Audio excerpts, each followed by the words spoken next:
Hello, magandang araw sa inyong lahat. Pagpaumanhin po ninyo kung matagal akong hindi nakapag-upload ng mga videos tungkol sa karunungang lihim, proteksyon o depensa. Kasi po ay busy po tayo sa ating trabaho. Dahil araw-araw po tayo nagtatrabaho. Hindi naman tayo makapag-focus dito kasi wala naman tayong sasahurin dito. Ang importante lang po ay makatulong tayo sa ating kapwa-tao.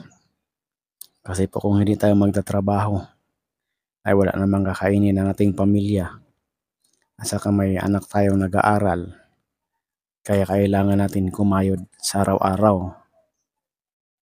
Sana po ay maintindihan ninyo. Hayaan po ninyo bukas kung makakaroon ako ng oras. Kasi hapon ba yung duty ko bukas, ay makapag-video rin ako ng mga lihim na aral.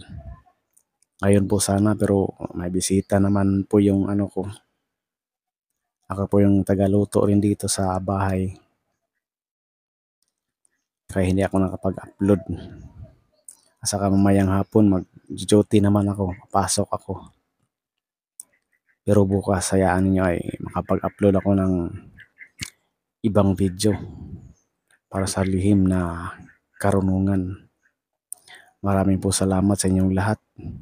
Sana ba'y patnubayan kayo ng Diyos at palaging samahan. Huwag po ninyong kalimutan na palagiing magdasal.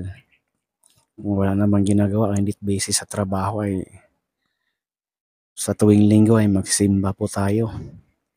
Maghingi po tayo ng kapatawaran sa mga kasalanan nating nagawa sa Diyos.